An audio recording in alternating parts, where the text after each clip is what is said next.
Hello, bachcho. Let's read this question. So this question says, a man in a lift which is ascending with an upward acceleration A throws a ball vertically upward with a velocity V with respect to himself and catches it after t1 second. Okay. After when the lift is descending with the same acceleration A acting downward, the man again throws the ball vertically upward with the same velocity with respect to the him and catches it after t2 second. Then the acceleration A of the lift. आपको तो बताना बच्चों यहाँ पर lift का acceleration calculate करके बताना है ना। तो इस क्वेश्चन को बच्चों देखिए आप की कॉन्सेप्ट आप लिख लीजिए दैट की कॉन्सेप्ट ऑफ दिस क्वेश्चन। आपको यहाँ पर से एक्सेलरेशन ऑफ द लिफ्ट बताना है, ठीक है। तो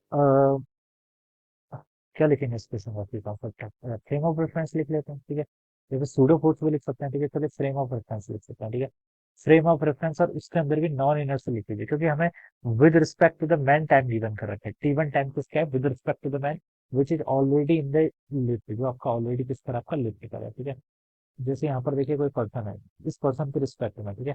ये क्या कर रहा है, बॉल को थ्रो कर रहा है। बॉल देखिए ऊपर थ्रो करेगा, ऊपर जाएगी, फिर मैक्सिमम हाइट तक, फिर से आपके नीचे जाएगी, ठीक है। तो यहाँ पर हमें इसका टाइम गिवन कर रखा है। देखिए कि मैन पहले क्या बोल रखा है, देखिए man is the lift which is ascending with an upward acceleration, ठीक है।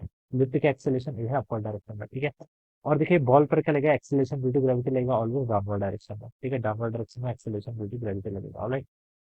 Throws a ball vertically upward with velocity v, v velocity से क्या कर रहा है बच्चों, थ्रो कर रहा है, ठीक है। With respect to himself and catches it after T one second, ठीक है। टी1 सेकंड में वो आप कैच कर रहा है, ठीक है। तो बच्चों देखिए आपको डिस्प्लेसमेंट तो उसका जीरो हो जाएगा क्योंकि बॉल को थ्रो कर रहा है, फिर फाइनली बॉल उसके हाथ पे आ रही है, तो नेट डिस्प्लेसमेंट तो कितना आ गया, जीरो आ गया, ठीक है। इस पर्सन के रिस्पेक्ट में यहाँ पर मैं कैलकुलेशन कर रहा हूँ क्योंकि मुझे टाइम टी1 इसके रिस्पेक्ट में दिया हुआ है, ठीक है। तो पर्सन क्या है आपका, इनर्शियल फ्रेम है नॉन इनर्शियल फ्रेम। पर्सन खुद भी तो एक एक्सेलरेशन से अपर डायरेक्शन जा रहा है, तो पर्सन का एक्सेलरेशन है, इसका मतलब है नॉन इनर्शियल फ्रेम है। और नॉन यूनिवर्सल फ्रेम जब भी आता है आपको एक क्या करवाना पड़ता है, सूडो फोर्स ऐड करना पड़ता है। और सूडो फोर्स कैसे ऐड करना पड़ता है, पर्सन का एक्सेलरेशन ए है अपवर्ड डायरेक्शन में, तो इसके एक्सेलरेशन को आप उल्टा करके जोड़ दो किसमें, जिसके हम टाइम कैलकुलेट कर रहे हैं, किसका, बॉल का, ठीक है। तो लिफ्ट का एक्सेलरेशन ए है अपवर्ड डायरेक्शन में, तो इसको उल्टा करके यहाँ पर जोड़ दो, यानी कि अब नेट नीचे को जो नेट एक्सेलरेशन आ गया वो जी प्लस आ गया with respect to the person which जो आपका कहाँ पर है, लिफ्ट के अंदर है, ठीक है। तो इसके लिए जो आपका ए नेट आ जाएगा बच्चों इस सिचुएशन में वो कितना आ गया आपका जी प्लस है। और किस डायरेक्शन में है, डाउनवर्ड। मैं डाउनवर्ड को बच्चों पॉजिटिव मान के चल रहा हूँ, इसलिए मैंने नेट एक्सेलरेशन यहाँ पर पॉजिटिव लिख दिया, ठीक है। नेट डिस्प्लेसमेंट कैच ही कर रहा है पर्सन, तो जीरो हो जाएगा। वेलोसिटी तो बच्चों उसकी इनिशियल अपवर्ड है, ऊपर की तरफ है, तो इसको मैं अपना माइनस भी ले लूंगा, ठीक है। ये आपका आ जाएगा, ठीक है। अब देखिए बच्चों इक्वेशन यूज कर लीजिए, एस यू ए और टी को कौन से इक्वेशन कनेक्ट करती है, s is equal to u t plus half a t square, इस इक्वेशन के हेल्प ले लो, ठीक है। अब देखिए नेट डिस्प्लेसमेंट जीरो है, इनिशियल वेलोसिटी कितनी थी, माइनस वी इंटू टाइम कितना लगा उसको टी1 के equal, plus half into acceleration कितना है आपका, जी प्लस ए इंटू कितना होगा आपके यहाँ से टी1 का स्क्वायर, ठीक है। अब इसको सॉल्व करो बच्चों, देखो टी1 से आपका ये वाली टर्म कैंसिल हो जाएगी, तो हो जाएगा आपका 2v divided by g plus a, ये कितना आ गया आपका, this is our t one, make it equation number 1, इसे क्या बोल जाते हैं, इक्वेशन नंबर 1, ठीक है।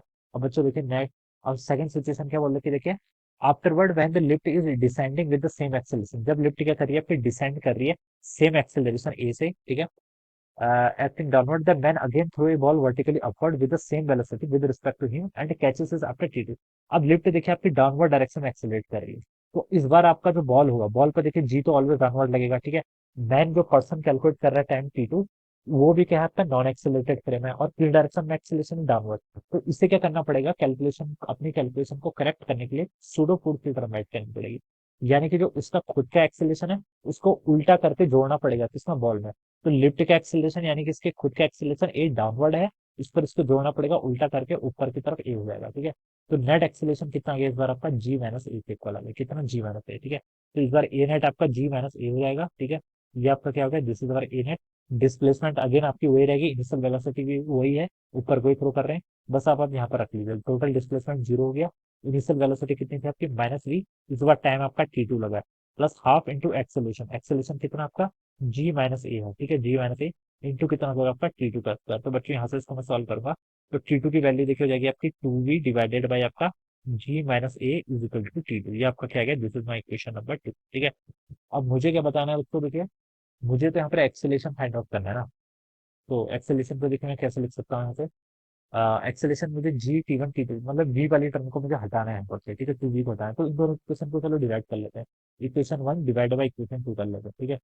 तो ये देखिए कितना हो जाएगा, इधर आ जाएगा आपका g minus a divided by g plus a, ठीक है। ये मैंने क्या कर लिया, इन दोनों के बच्चे क्या कर लिया, डिवाइड कर लिया, यहाँ पर जो आपका t one divided by t two हो जाएगा। ऑलराइट, तो इसको देखिए अगर मैं सॉल्व करूँ, तो मुझे तो बच्चों ए चाहिए ना, तो यहाँ से जगह जी टी टू, चलिए इसको पहले लिख लेता हूँ मैं, जी माइनस ए, ठीक है। यहाँ पर कितना होगा आपका, टी टू हो जाएगा, it is equal to g plus a into t, ठीक है। ये वैल्यू यहाँ से जाएगी। अब मुझे ए चाहिए, तो देखिए ए को मैं राइट साइड लेके आ गया, तो ये हो जाएगा आपका कितना, t one plus t two, ये टर्म हो जाएगी। और यहाँ पर से देखिए कितना हो गया आपका, जी टी टू माइनस आपका जी ऑफ टी वन, ये टर्म यहाँ से इतनी हो जाएगी, ठीक है। एक्स सोल्यूशन की वैल्यू आप यहाँ से लिख लीजिए, जी को कॉमन कर लो, तो ये हो जाएगा आपका t two minus t one divided by कितना होगा आपका t one plus t two, तो ये बच्चा आपका एक्स सोल्यूशन हो गया। G times t two minus t one divided by t one plus t two, यानी कि सी ऑप्शन क्या है बच्चों इसका राइट आएगा, ठीक है। तो इस तरीके से क्या करेंगे हम इस क्वेश्चन को सॉल्व करेंगे। Alright, so I hope you all understand this concept. All the best and thank you.